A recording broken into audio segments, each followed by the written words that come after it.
Bom, então o que a gente viu até agora, né, nós vimos, definimos a homologia singular.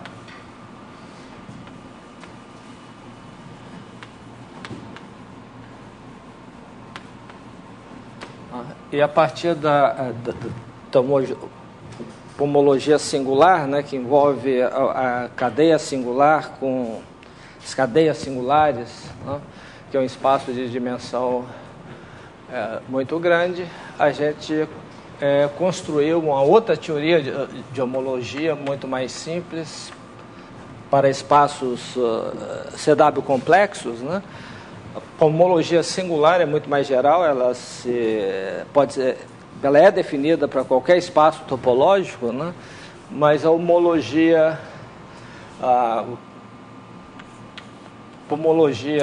celular, né? Ela está definida apenas para CW complexos,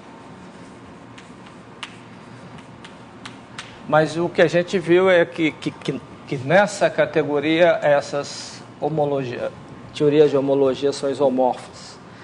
Quer dizer, o grupo de homologia celular ele é isomorfo ao grupo de homologia singular, né? Em particular, um caso particular então de CW complexo, né, são chamados espaços simpliciais.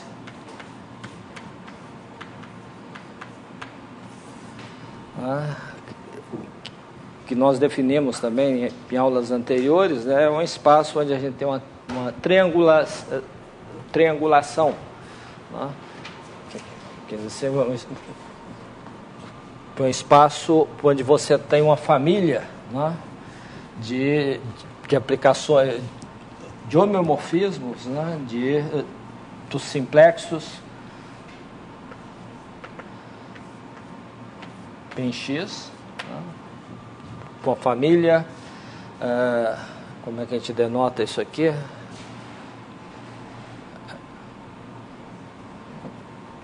Vamos chamar sigma alfa, né? De tal forma que as seguintes propriedades sejam satisfeitas, quer dizer, o sigma alfa vão ser homeomorfismos,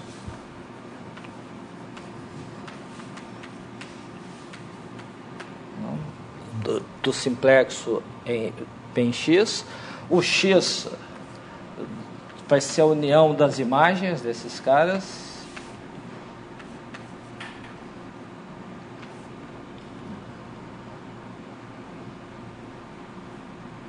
Bom, o N aqui é variável, né?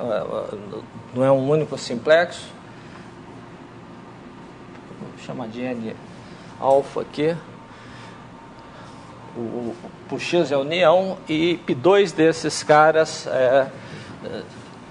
se a gente tem sigma alfa de delta N em X e sigma beta de delta M em X, né?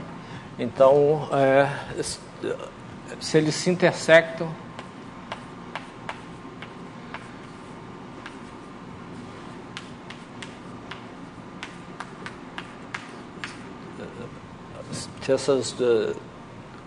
se essas imagens se intersectam, então a gente tem que sigma alfa composto com sigma beta para menos 1, né? E sigma beta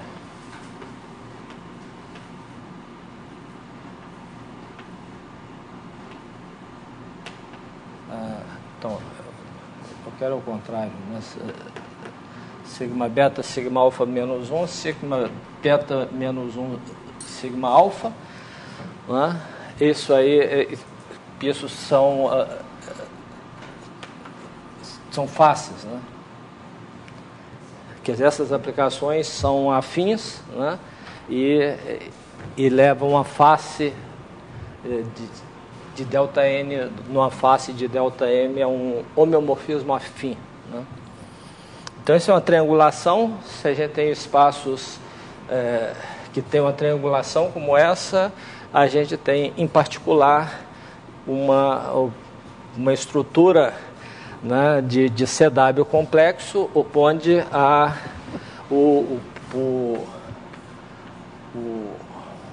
o esqueleto de dimensão N é a união de sigma alfa de ΔM, onde a gente tem a união sobre todos os alfas e todos os M menor ou igual que N. Então, esse é um esqueleto de dimensão N e, portanto, nós temos um caso, uma homologia simplicial, né? Então, a homologia simplicial tem que a homologia simplicial é isomorfa, né, a homologia singular.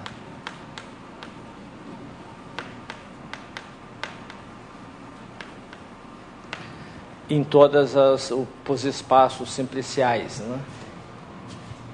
E esses espaços simpliciais, então, um teorema geral aí, que talvez eu volte a discutir em aulas futuras, se eu tiver tempo, é o seguinte: teorema que CM é uma variedade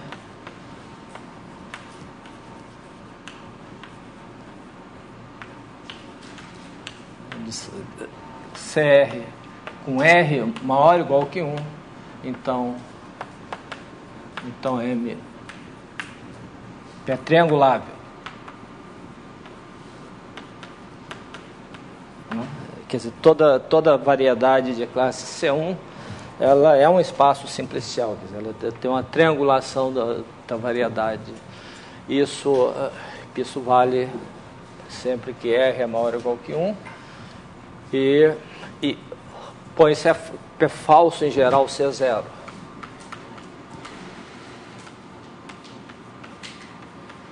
E dimensão maior ou igual que πdimensão maior ou igual que 4. Quer dizer, existem variedades topológicas que não são trianguláveis. Quer dizer, a gente não pode escrever, dar uma estrutura de espaço simplicial nela. Mas para as variedades diferenciáveis, elas são espaços simpliciais e, portanto, a gente tem a coincidência da homologia singular com a homologia simplicial. Uma vez que a homologia simplicial é um caso particular da homologia celular, da composição celular especial, né? Okay. No caso R igual a zero, também é falso que tem um CW complexo? Quer dizer, se você tem uma triangulação, você tem uma estrutura de CW. Mas o contrário é sempre verdadeiro. Você tem uma estrutura de CW, você vai ter uma triangulação. Eu quero saber se no caso R igual a zero também é falso, existe uma estrutura CW.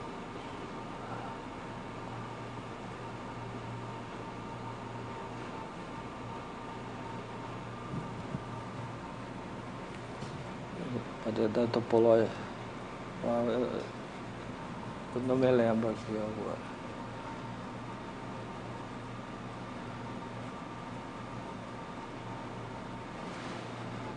Agora eu não me lembro disso.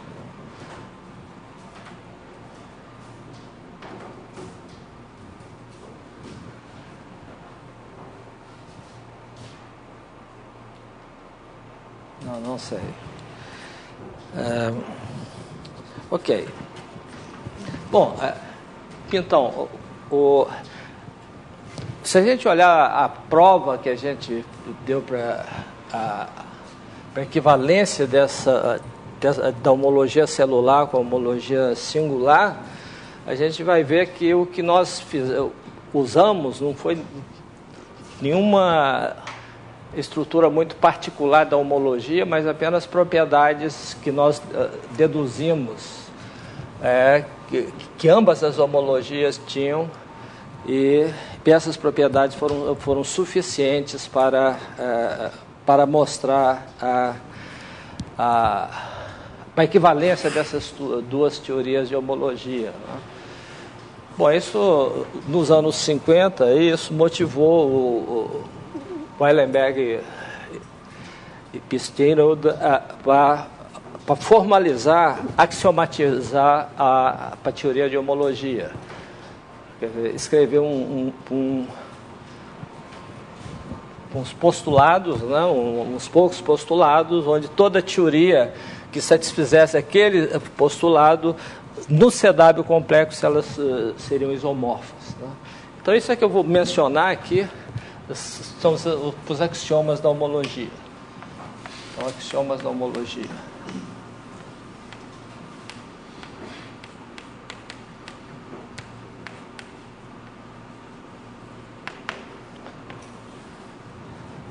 Bom, então, homologia, né, é um funtor covariante, né, que associa, né, para cada par de espaços topológicos, né, x, y, associa uma família, né, de grupos ou módulos, dependendo de onde pagar estrela de XY, onde Y é um subconjunto de X, podendo ser vazio, né? Isso aqui é o que a gente chama de um grupo graduado, né? Ele tem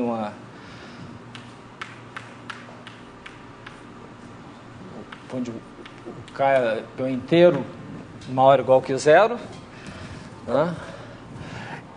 E é um funtor no sentido que se a gente tiver covariante, significa que cada aplicação contínua, isso aqui são partes de espaço topológico, onde cada aplicação contínua de XY em X' e Y' contínua, né, induz uma aplicação F estrela dos grupos de homologia de x, y, nos grupos de homologia do par x' e y', quer dizer, aplicação contínua, como a gente já viu, é uma aplicação contínua de x em x' que leva o y no y', né? E os axiomas,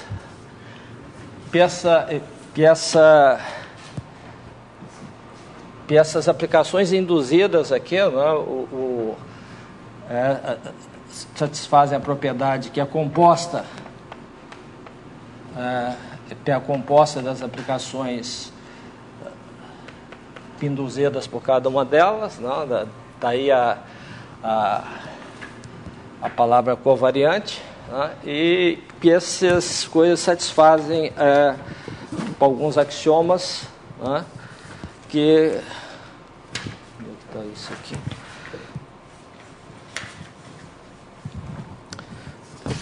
Que são os seguintes, os axiomas.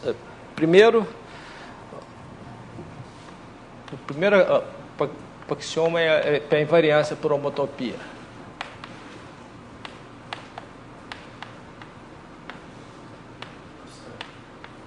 Sim? Os HK estão sendo entendidos só como grupos aí, sem mais nenhuma estrutura. Só como grupos. Grupos ou módulos, se fosse...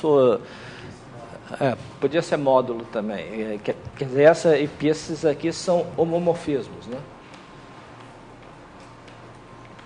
Quer dizer, cada aplicação contínua induz um homomorfismo desses módulos aí, e a composta, o homomorfismo induzido pela composta é a composta dos homomorfismos induzidos por cada aplicação.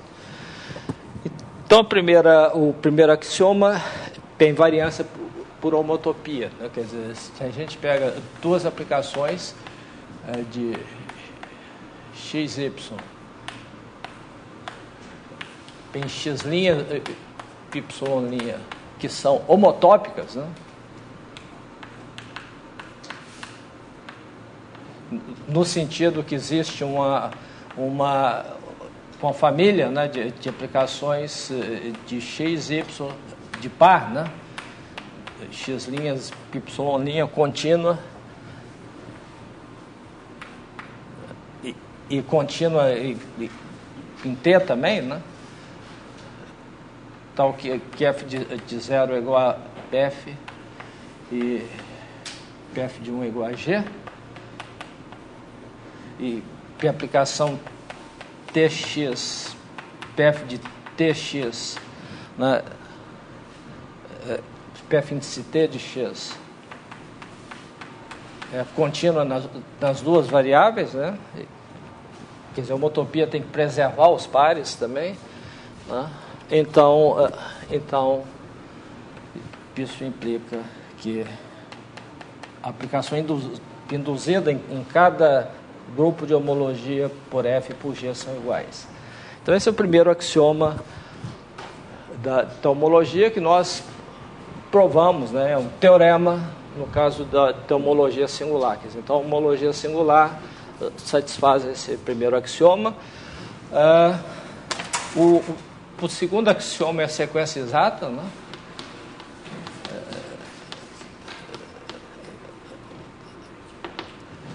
A existência de sequência exata de homologia é que existe, né? Que existe homomorfismo, T estrela de HK de XY em HK menos 1 de Y, né? tal que a sequência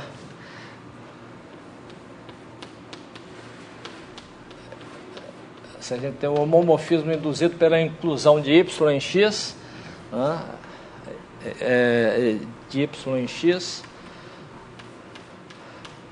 que a inclusão de X, vazio em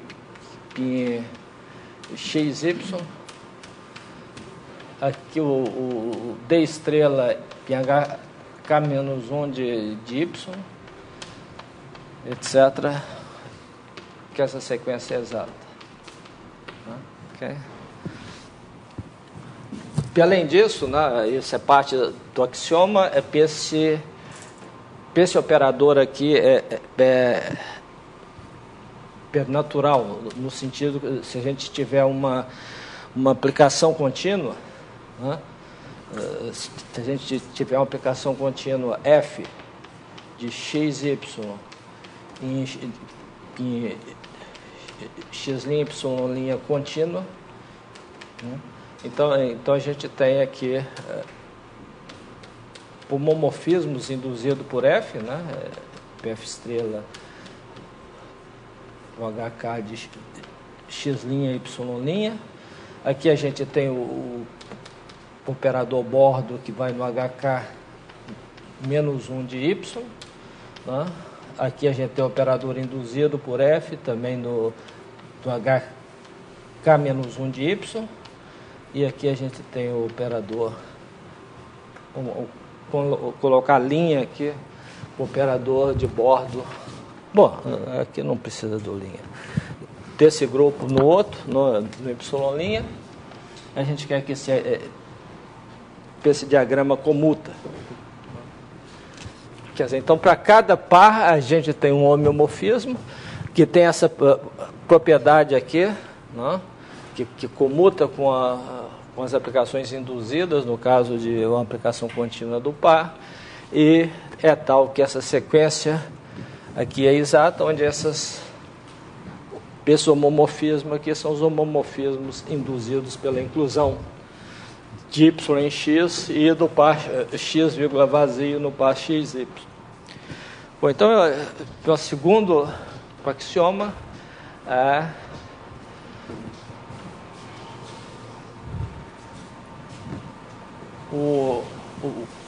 o terceiro axioma é excisão. Então, o terceiro axioma é o axioma da excisão, que é exatamente o que a gente tomou como um teorema, né? Se a gente tem um par XY, não, e um subconjunto de Y em X, como é que é? Y contido no interior de Y. O fecho do contido no interior de Y. Ok? O U é um subconjunto de Y e o fecho de U também contido no interior de Y. Então a gente tem uma inclusão de X menos U, Y menos U em XY. Isso aqui é a aplicação de inclusão. O axioma diz que a aplicação induzida pela inclusão, né, de X menos U, Y menos U, PHK de XY, é isomorfismo.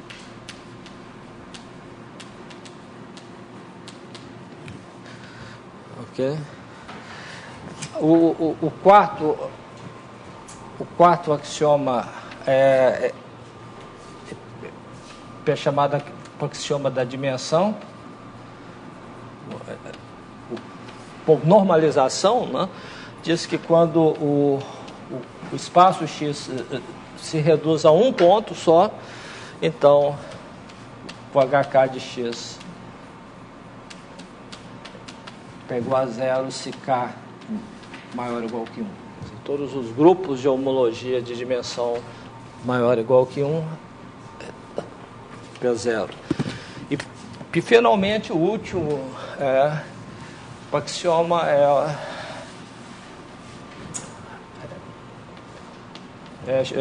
é chamado de aditividade.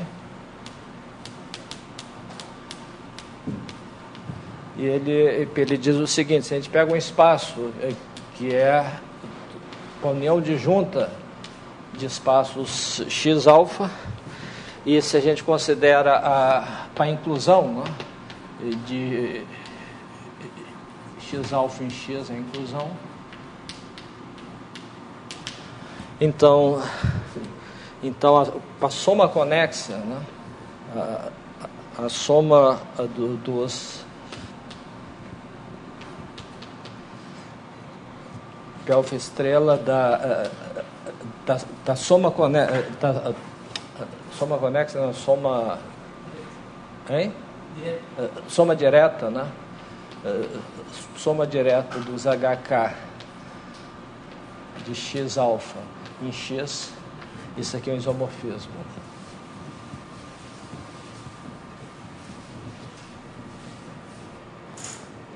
Isso aqui é um isomorfismo.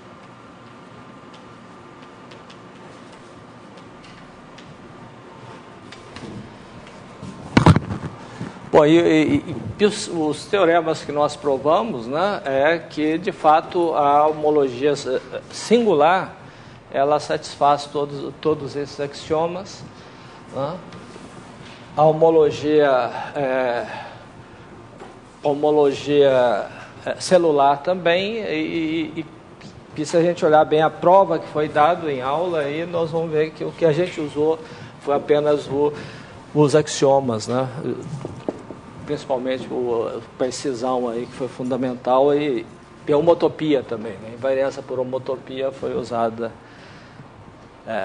fortemente na equivalência entre essas duas teorias de homologia. Maia Vitor, seria equivalente à exceção? Porque a gente provou a exceção depois... Então, a prova que a gente deu de Maia-Vetores é muito, muito parecida com a excisão, né? E, de fato, a gente pode provar diretamente o Maia Vetores usando apenas a excisão e os outros, né, também. Tá certo? Quer dizer, não foi a prova que a gente deu, nós provamos diretamente, mas as provas eram muito semelhantes, né,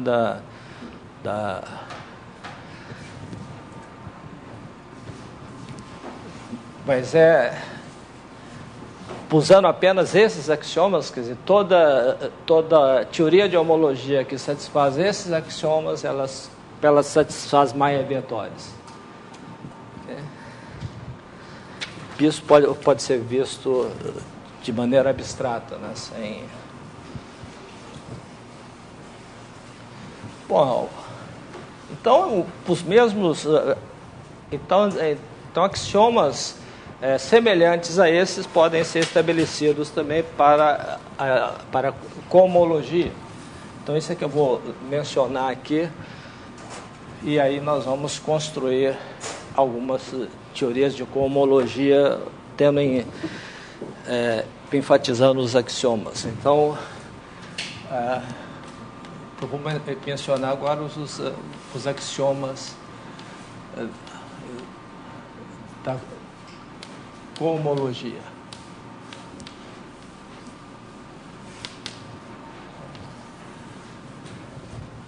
Bom, como eu disse, é algo muito semelhante. Isso aqui é um funtor, né, contravariante.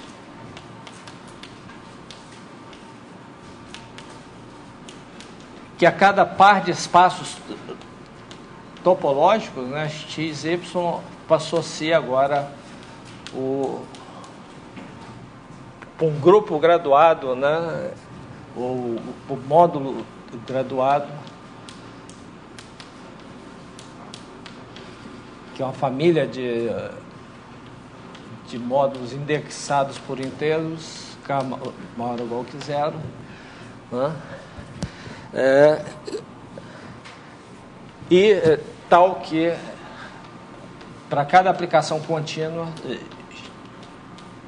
x, y, x', y' contínua, cada aplicação associa um homomorfismo.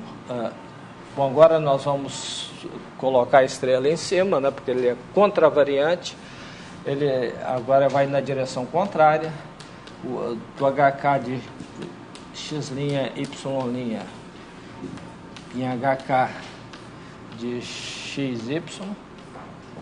Para cada K a gente tem um homomorfismo.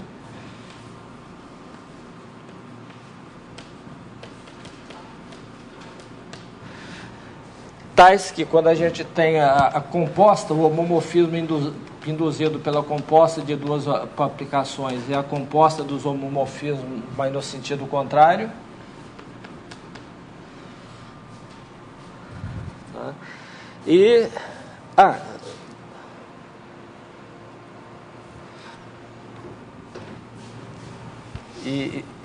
Que satisfaz os seguintes axiomas. Eu tinha esquecido de um axioma para coisa que eu vou chamar de zero aqui, né? É que se F é igual a identidade, né? Então o homomorfismo induzido é a identidade, né? Tá certo?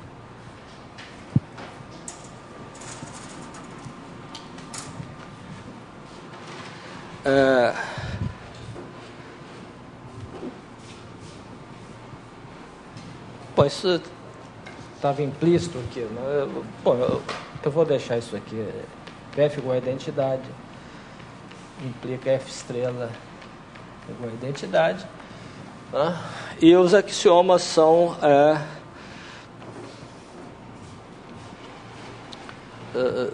exatamente os mesmos. Tem invariância por homotopia.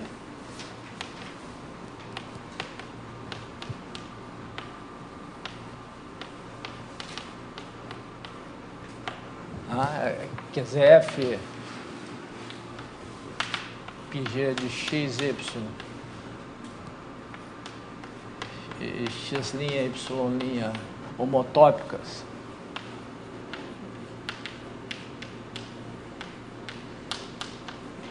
aplica F estrela igual a G estrela.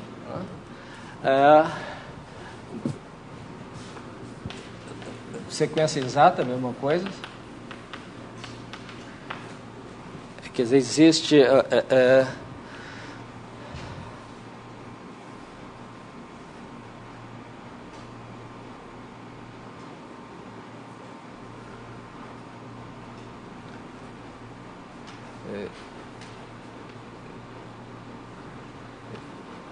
existem homomorfismo, né? Agora, isso vai na direção contrária também, né? Isso vai de HK de Y, PH K mais 1 de XY, né? Tais que a sequência, que a gente tem uma sequência exata de cohomologia, né? Tais que a sequência a gente pega a inclusão de U em X e a inclusão de X em XY, inclusão, né? Então a gente tem a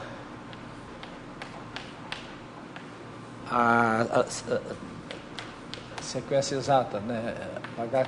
HK-1 de Y, isso aqui pelo operador de bordo vai em PHK de XY, né?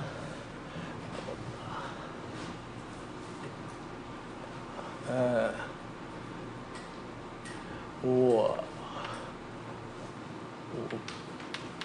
operador induzido pelo J estrela vai em HK de Y, de X, né? E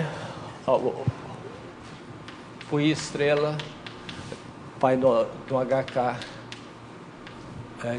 de Y, né? E aí a gente continua.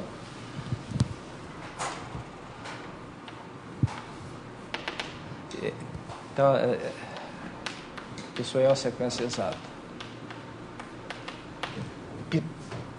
E novamente esse operador de bordo, ele comuta, né, de cobordo, aí no caso, ele comuta com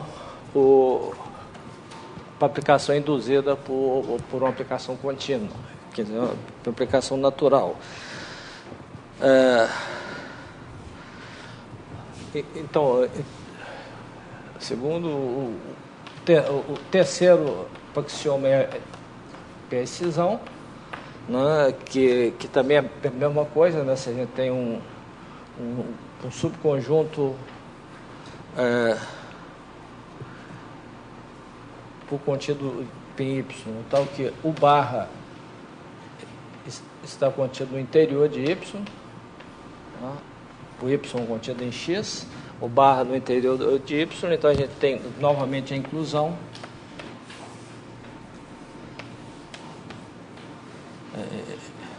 X menos U, Y menos U, tem inclusão disso em XY, né?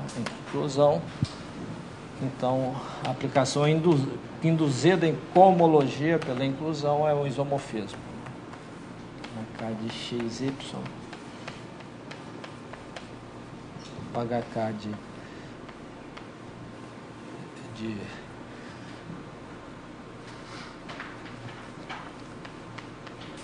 X menos U, Y menos U, é isomorfismo. Bom, e analogamente, a gente tem aí o axioma, esses dois axiomas são exatamente análogos, quer dizer, os grupos de cohomologia de um ponto são nulos para K maior que zero, e a gente tem aditividade também. Certo? Então, esses são os os axiomas da cohomologia, e agora a gente quer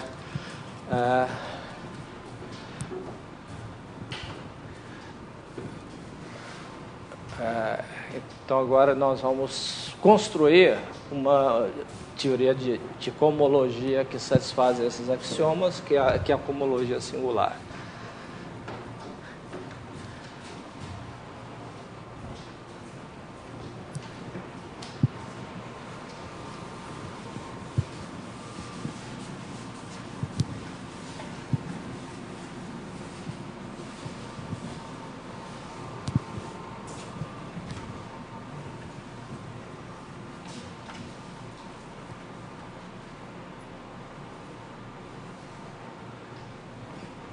Então, o que nós vamos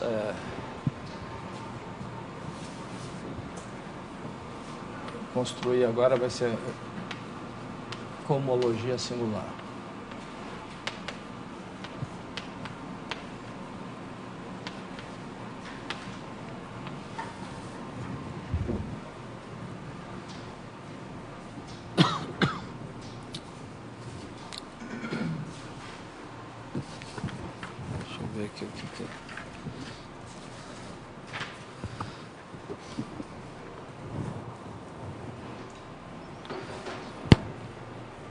Bom, então aqui nós vamos começando com um grupo de cadeias singulares, né, esse que é de X, é o grupo, o módulo, né, o grupo das cadeias singulares.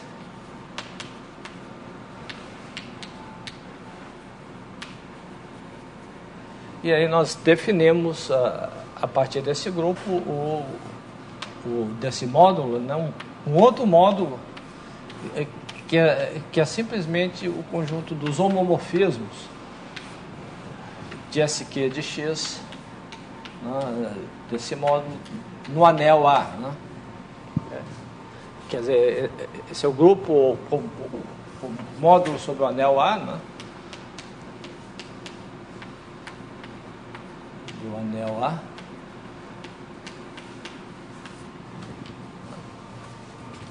E então a gente considera o conjunto das aplicações, dos homomorfismos, né, de SQ de X em A. Esse aí é chamado grupo das cocadeias singulares. Esse é o módulo, né, o grupo das cocadeias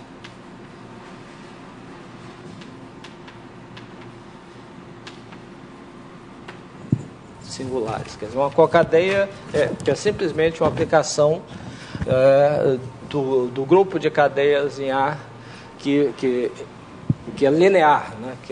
que é um homomorfismo. Ok?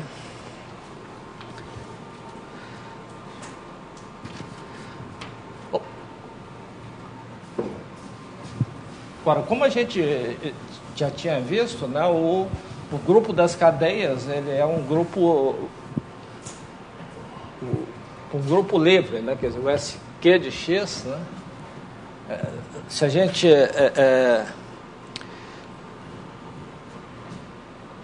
quer dizer, o SQ de X, né, é simplesmente a soma de A sigma, né? O ponto de A sigma é exatamente o anel, quer dizer, são múltiplos, são as pensando como uma cadeia aqui, quer dizer, o A sigma é igual a A sigma com a pertencente a A, né? Que a gente pode pensar como um subconjunto de X, né? E o SQ de X é simplesmente a soma dos A sigmas, né? A soma direta dos A sigmas. Quer dizer, cada cadeia é uma soma de elementos de um número finito de elementos desse tipo, onde A e sigma variam o A no anel e o sigma no conjunto dos simplexos, que são geradores desse grupo de cadeia, né?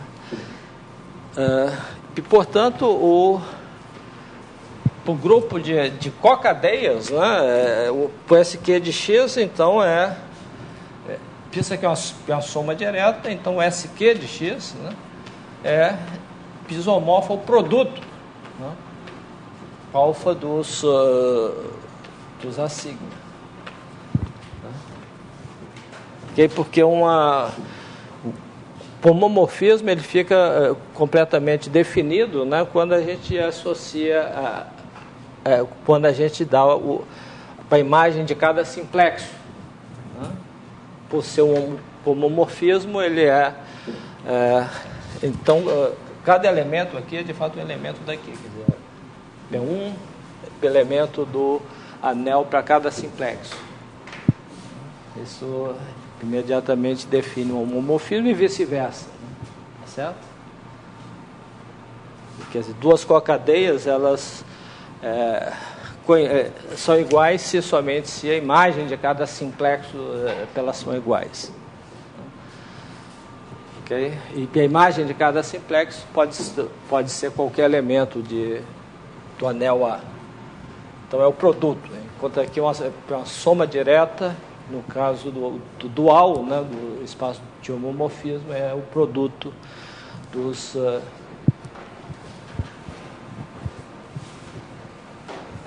do anel A. Bom, então agora para definir os grupos de cohomologia singular, nós precisamos de um operador do operador de Coburn.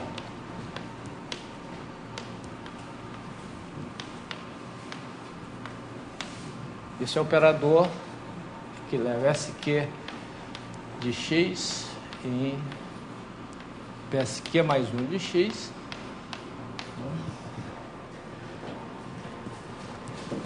que é definido como dual do delta de uma cadeia, né? Uma cadeia aqui tem uma cadeia aqui, então ela tem que tomar valores, ela fica caracterizada pelos valores delas no simplexo de dimensão Q mais 1, né? Então basta definir esse objeto aqui para cada sigma para ter um operador. Então isso aqui é igual, por definição, a C do bordo de sigma, que é uma cadeia aqui assim. Ok? Tá certo? E aí estende por linearidade, né? Nós estamos usando esse fato aqui. Basta definir o valor disso em cada simplexo que a gente tem um operador. Certo? Bom, então esse é o operador de Coburn, e a primeira proposição que a gente tem que mostrar é que isso aí então a proposição é que delta composto com delta igual a zero. Okay? Então isso é um complexo de cocadeias, e a demonstração desse fato é muito simples, né? A gente tem que calcular delta composto com delta de uma cadeia C, pega uma cadeia C qualquer, né? E então a gente quer mostrar que isso aqui é zero, né? Porque que esse homomorfismo é zero. Para isso a gente tem que calcular isso aqui, né? Isso é uma cocadeia, né? Se eu aplico tem um C aqui, olha o delta, depois mais o delta, eu tenho uma cadeia de dimensão Q mais 2, né? Então eu tenho que aplicar isso aqui num simplexo sigma, né? E mostrar que para qualquer simplexo que isso aqui vai dar zero. Tá certo? Ora, mas isso aqui, né? Eu estou aplicando delta é essa cadeia. Então isso aqui, por definição, né, do delta, né, eu tenho que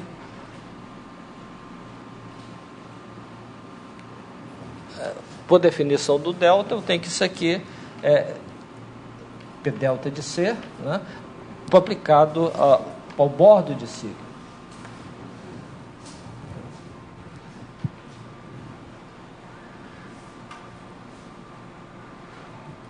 Tá ok?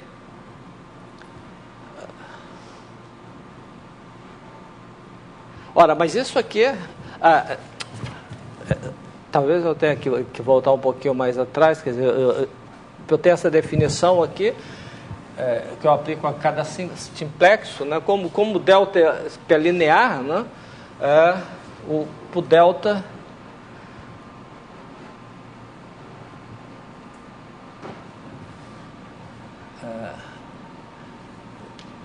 deixa eu chamar a cadeia de dimensão Q de CQ. Então, esse aqui é de delta coisa. Tá certo? E disso aqui,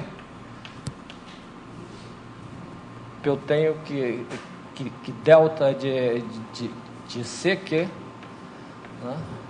Como delta é linear, né? Delta de CQ.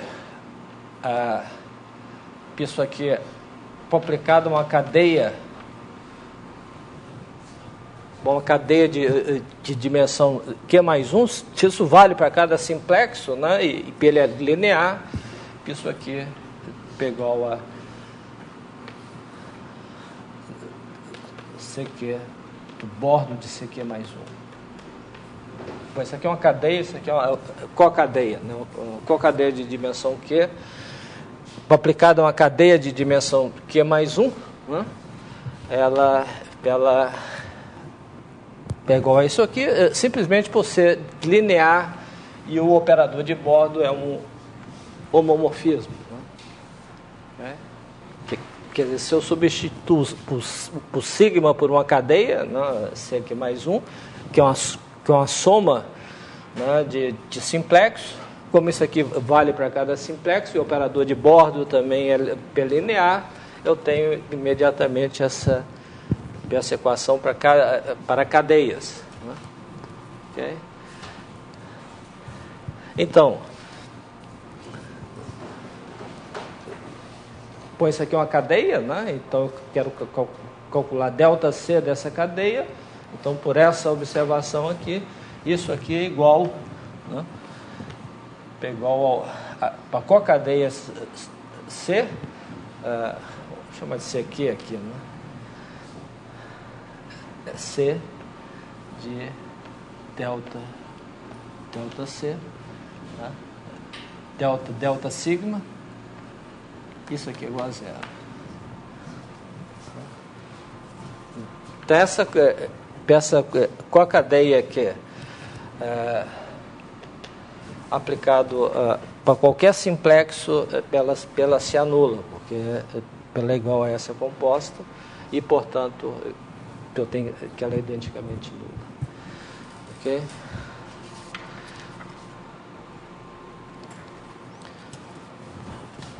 Bom,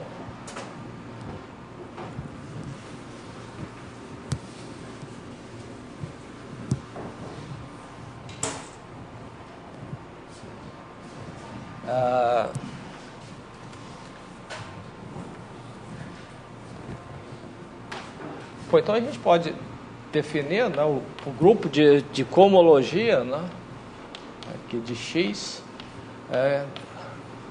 como sendo o núcleo de delta Q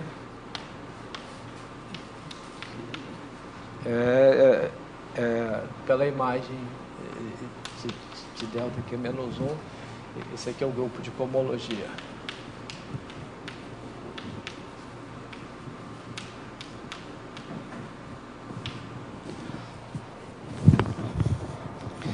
Bom, se a gente tem uma aplicação contínua, novamente, x e y é uma aplicação contínua, né?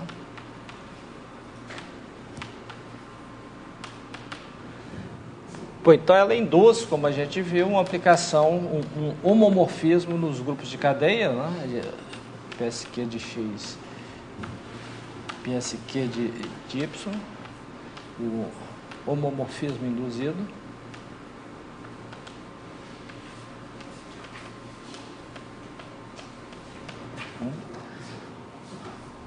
E, portanto, esse homomorfismo ele tem um transposto, né, que a gente vai chamar de F sustenido em cima, que é o PSQ de X, o homomorfismo transposto, né?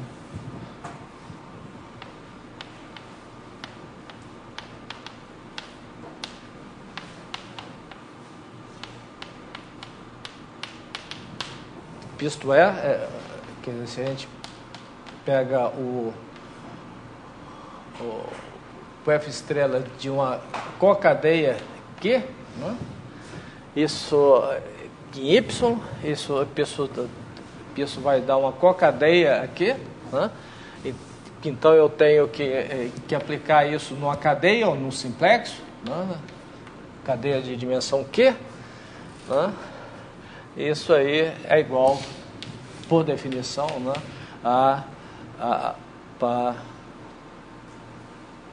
como é que é? Para CQ, né, de F sustenido embaixo de... Né? Okay.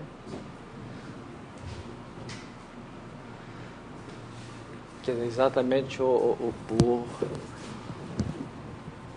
a transposta da aplicação, né?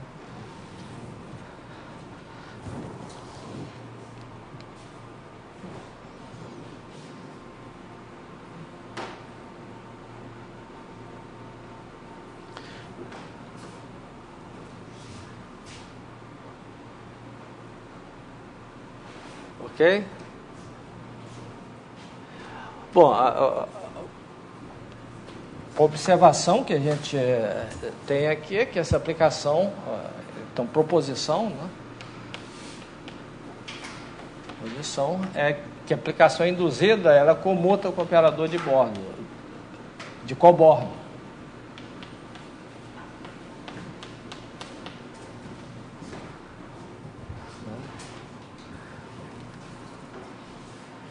O que implica, né? O que implica que F, que a imagem, né, do kernel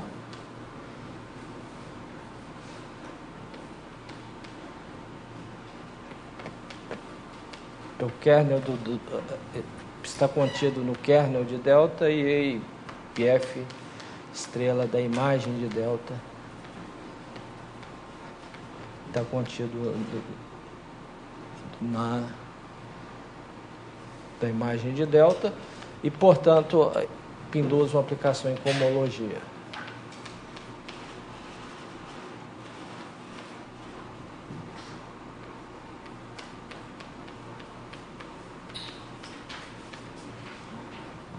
Então, tem uma aplicação contínua de X e Y, então a gente tem uma aplicação... Bom, tudo isso vem do fato de que o delta comuta, né?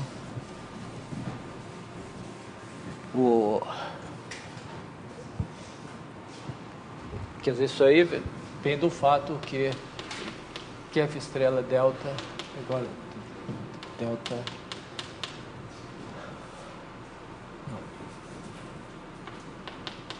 F sustenido D, isso aqui implica, evidentemente, isso aí, que a gente tem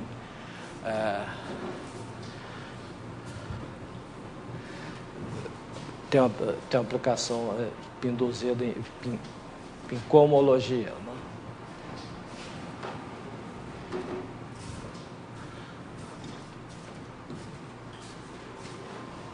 Ok?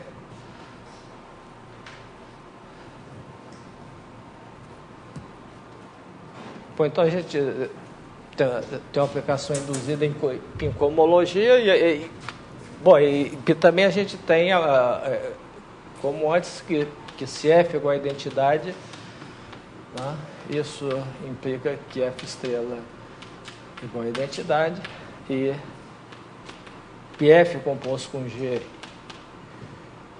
estrela, a aplicação induzida pela composta é a composta das aplicações induzidas. Isso aí segue das propriedades análogas no caso da aplicação induzida de cadeias, né?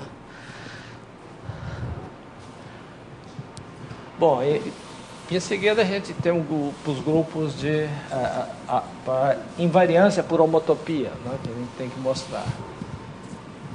Então, invariância por homotopia.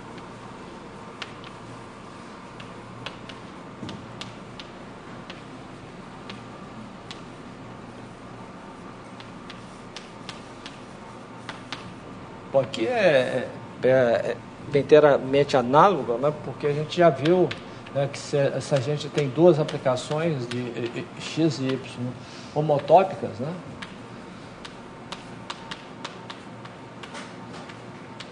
então a gente viu que existe um homomorfismo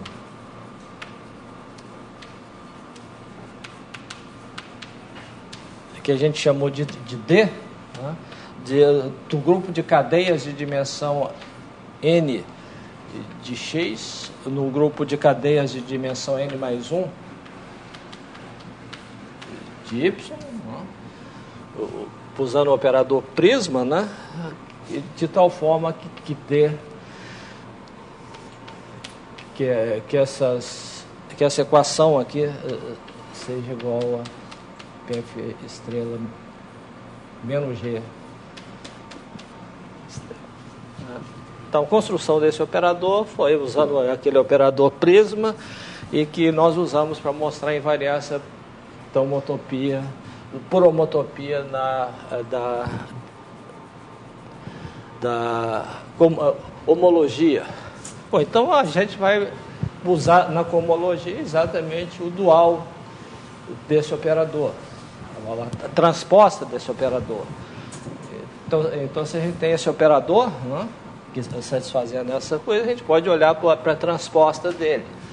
Então o dt, né, é a transposta desse operador, então vai de Sn mais 1 de y em Sn de x, né? Ok? Que é a transposta, quer dizer, o dt aplicado a uma cadeia Pn mais 1 aqui. Isso aqui eu tenho que aplicar aqui numa cadeia de dimensão n, né? Isso aqui, por definição, é igual, por definição, de operador transposto, né, ao Cn mais 1 de D de Cn. Né? Bom, então se a gente olha para essa equação agora, a gente observa o seguinte, né? Proposição. Nós temos que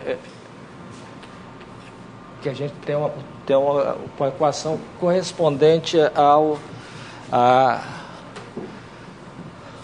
transposto, né?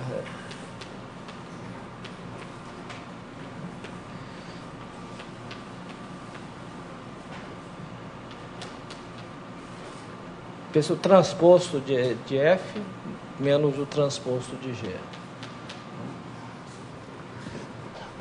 esse aqui é o transposto de delta, então por dualidade a gente tem essa equação.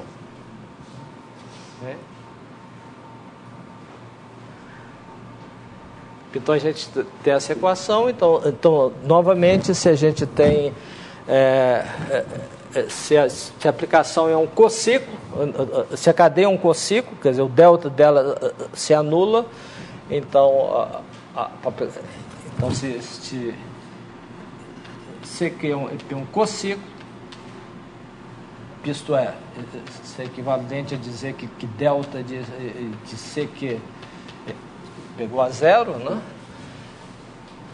Então isso implica que F de C menos G de C é igual a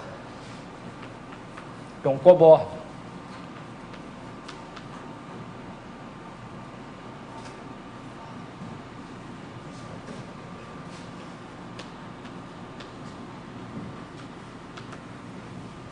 Tá certo? Ok? Portanto, tem um cobordo, portanto, PF estrela igual a G estrela, P homologia. Quer dizer, portanto, eles definem o mesmo elemento na cohomologia. E, portanto, as aplicações induzidas em cohomologia são iguais.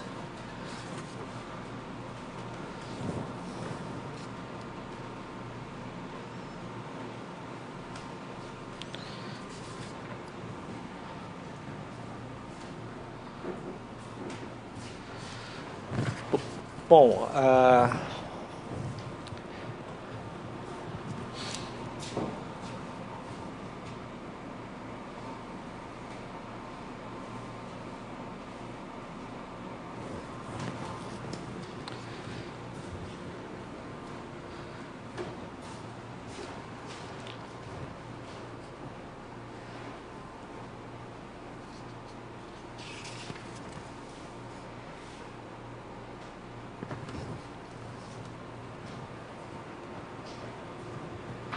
e portanto, a gente tem variância uma invariância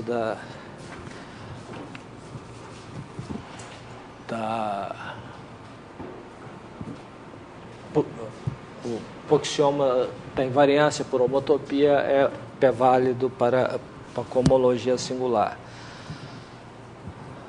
Bom,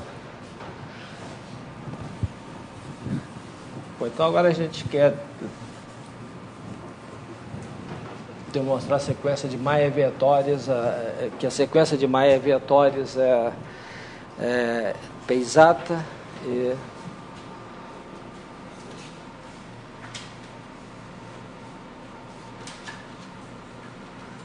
e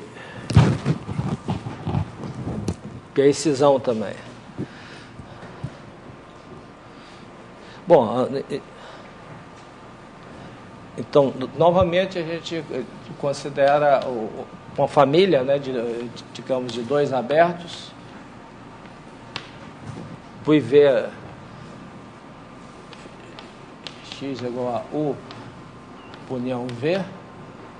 O IV aberto, digamos, então, o IV abertos.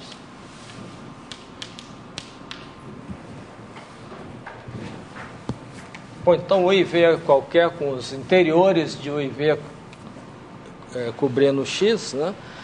E como antes a gente considera a sequência exata, né? Uma sequência de exata curtas de cadeias, né? U interseção V. Aqui a gente tem PSR de U mais SR de V. E P aqui para a sequência PSR U de X 0. Aquela mesma sequência exata curta que a gente tinha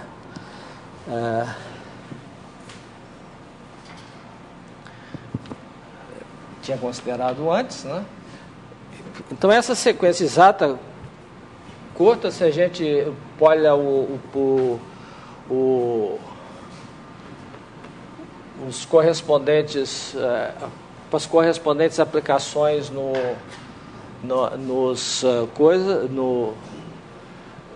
as transpostas dessa aplicação, a gente obtém uma sequência exata curta no sentido contrário, né? Quer dizer, a gente tem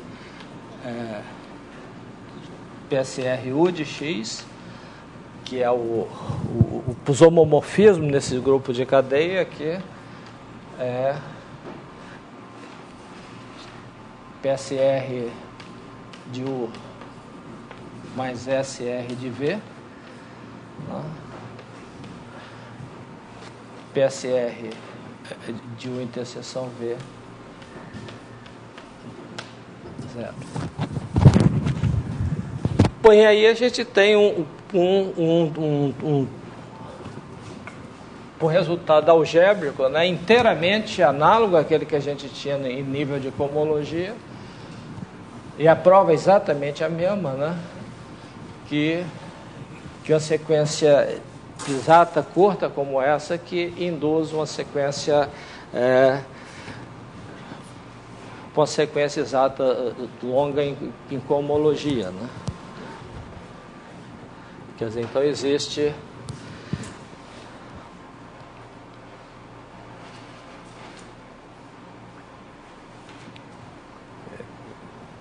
então essa sequência aqui, né, a existência dessa sequência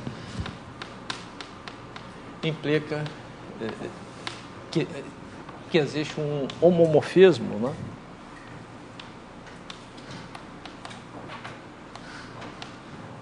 Delta, né? Bom, talvez não seja bom chamar de delta aqui, vou chamar de delta de SR de U interseção V em SR mais 1, né? de X, né?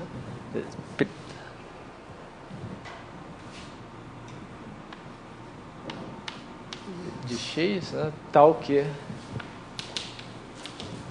a gente tem a sequência exata, né? Tal que a sequência HR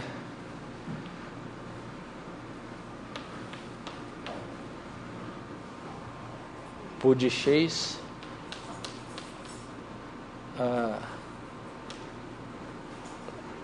HR de U mais HR de V, né?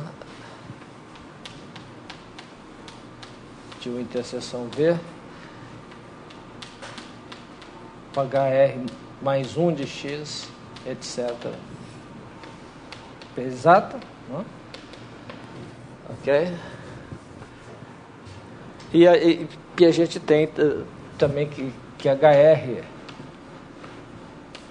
por de X é isomorfo, né, ao grupo de cohomologia de X. Então essa é a sequência de Maia-vetores em cohomologia. Bom, e o que a gente... Analogamente, a gente tem o teorema de excisão.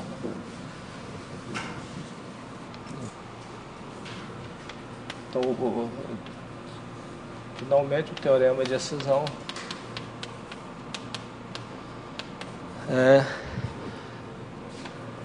a gente tem um subespaço U contido em X, né, com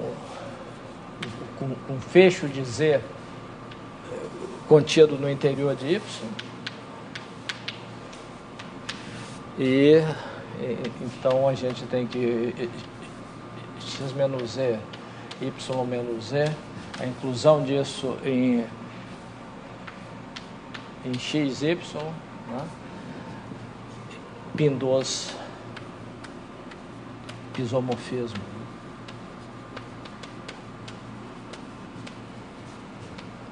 tem cohomologia. Quer dizer, então a prova é inteiramente análoga ao que a gente tinha antes. Bom, então, na próxima aula nós vamos considerar ainda um outro tipo de homologia e cohomologia correspondentes a um submódulo do... Agora nós vamos considerar o X, agora vai ser uma variedade CR, uma variedade sem infinito, digamos, de classe sem infinito, e agora nós podemos definir a homologia e cohomologia sem infinito.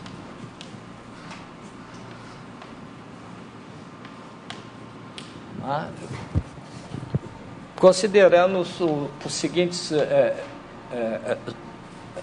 submódulos, né, que eu vou chamar PSR infinito, né, de X, que é exatamente o conjunto das cocadeias, né, então do lambda I sigma I e π igual a 1 até K, onde os lambda I pertencem ao anel A, e que o sigma I agora são simplexos, aplicações em X sem infinito.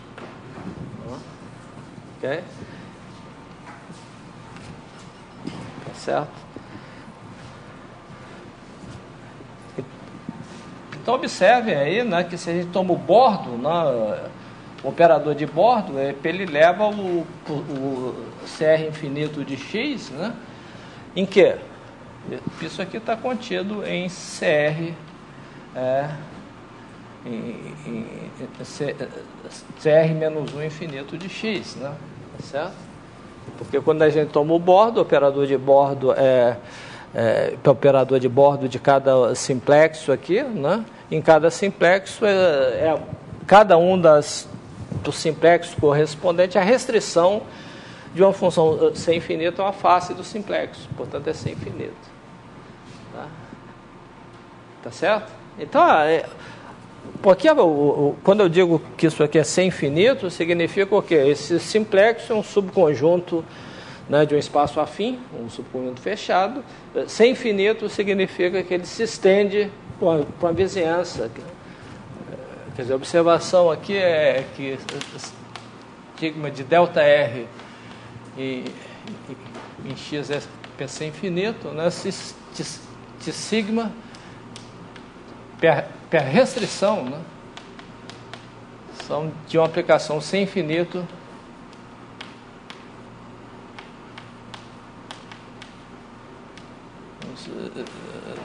sem infinito de uma vizinhança aberta, né, de uma vizinhança aberta de sigma.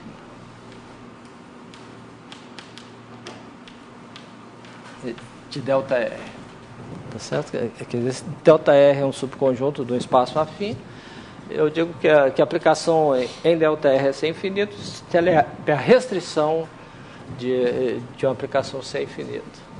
Então é evidente que se eu pego o bordo de um simplexo sem infinito, ele é uma soma, né, e cada uma uma soma formal, e cada um dos simplexos correspondente a essa soma, a restrição do sigma é uma face, e portanto é sem infinito também. Tá? Então o bordo leva simplexo em cadeia sem infinito, em cadeia sem infinito, e portanto a gente tem que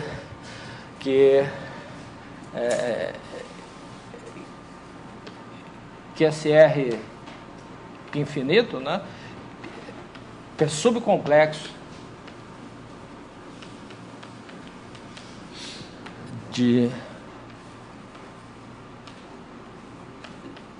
do grupo de cadeias de X, que são as cadeias onde o sigma e I são apenas contínuos, né? Então a gente tem um subcomplexo e portanto a gente tem um homomorfismo natural que é dado pela inclusão aí, e portanto a gente tem uma inclusão, né, de SR infinito de x, PSR de x, isso aqui é a inclusão, e essa inclusão comuta com o operador de bordo, né, e portanto ele induz uma aplicação na homologia sem infinito de x na homologia de x. Okay? Tá certo? Quer dizer, a gente tem uma aplicação natural definida pela inclusão de um simplexo no outro, onde a homologia sem infinito novamente, o núcleo de delta, né, dividido pela imagem de delta do outro lado. Tá? E o teorema que nós vamos provar na próxima aula. E a gente tem também a mesma coisa, tomando os duais aí, né? Nós temos que temos uma complicação também induzida na cohomologia sem infinito, né?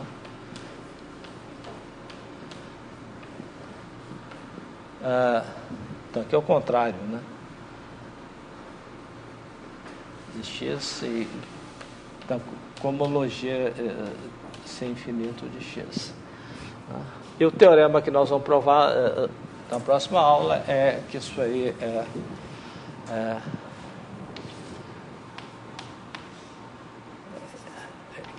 que estrela e aplicação induzida em cohomologias são isomorfismos. Quer dizer, o teorema